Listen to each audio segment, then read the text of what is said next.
Yo guys, what's going on? So today's video we're going to be talking about artificial sweeteners and whether or not I believe that they have a place in the diet of somebody who's either competing or they just have any general physique goal.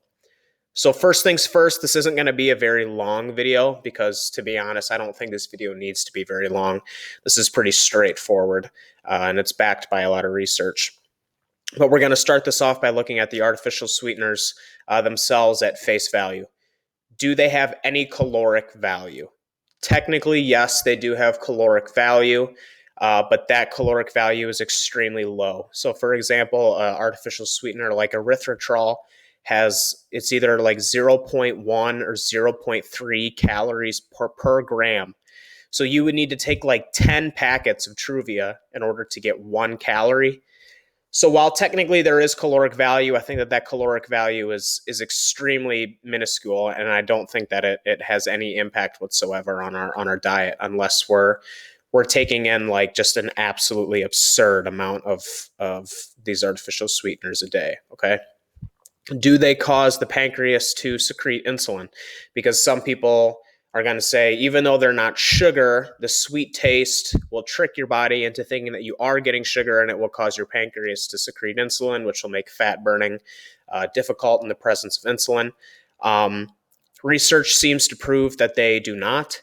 And my opinion is, even if they did cause an insulin release, I can't see that insulin release, one, being very significant, and two, lasting for a prolonged period of time. So that doesn't seem to be a problem either. So are there really any negatives to using artificial sweeteners?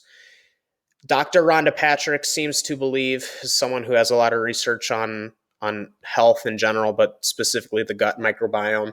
She seems to believe that artificial sweeteners over time have the potential to change the gut microbiome for the worse. That has yet to be seen from what I have read and true literature. And then just at face value, there are some artificial sweeteners, depending on what they are, that seem to bloat people or make them gassy. Like, so for me, personal example, lots of stevia seems to bloat me and make me very gassy, but I can do lots of Splenda or lots of aspartame or all those other ones. But stevia is one that I have to kind of walk a fine line with, because too much stevia and I get bloated and I get gassy and I can kind of get some indigestion. So was there really any negatives to artificial sweeteners, with the exception of the potential to mess with your digestion, which is very person dependent? I know a lot of people that take in just an absolutely asinine amount of artificial sweeteners with no gut problems at all. No, there really isn't. So at face value, artificial sweeteners are absolutely okay to include guilt-free in your diet program. Now, where artificial sweeteners have the potential to go wrong is completely dependent on how you react to them individually.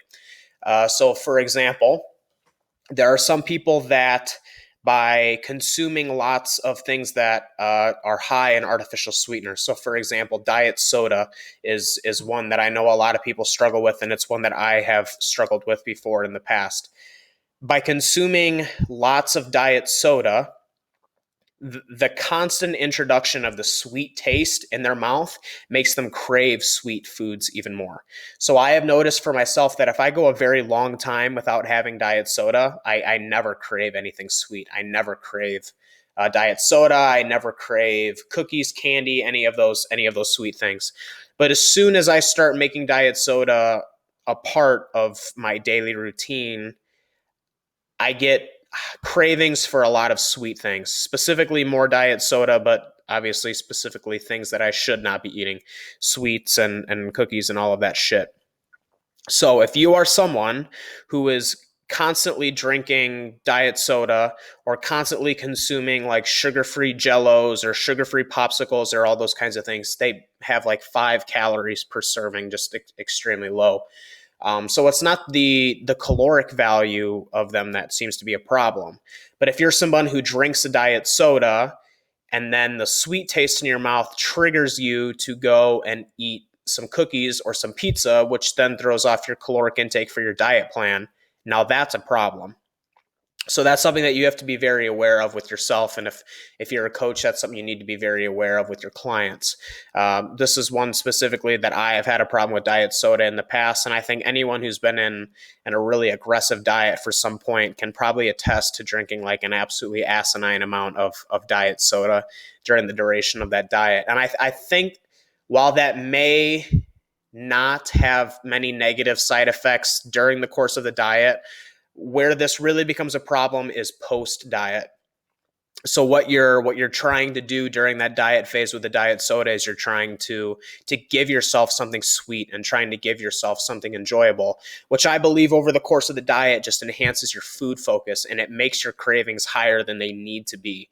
I found that the longer that I go without taking in those things, the less that I crave sweet things. I'll have no problem going 12 to 16 weeks of really aggressive dieting without taking in any artificial sweeteners or any diet sodas at all. And then as soon as the 12 to 16 week diet is over, I can just get right back to maintenance or whatever the goal is without feeling like I need to have some sort of cheat meal or cheat day or something along those lines. But I find that the more that I include those things in, the more that I crave sweet foods post diet. And I think that, especially in the instance of a contest prep, I don't think that that sets you up for a successful rebound, which is if you're planning of going from show to show to show, you kind of need to have a successful rebound. And you can't really afford to blow off your rebound by binging and gaining a shit ton of fat. Or even during the course of the diet, you obviously can't afford to have a binge session during the course of the diet because that's just going to completely derail your progress depending on how severe that binge is. Okay, so face value, no real problems with artificial sweeteners. If you're somebody who reacts adversely from a digestion perspective, you should definitely limit them. And then obviously the big one is if you react adversely in the sense of you start to crave junk food and it causes you to cheat on your diet. All right, hope you guys liked it. Drop a like if you enjoyed it. We'll see you guys next time.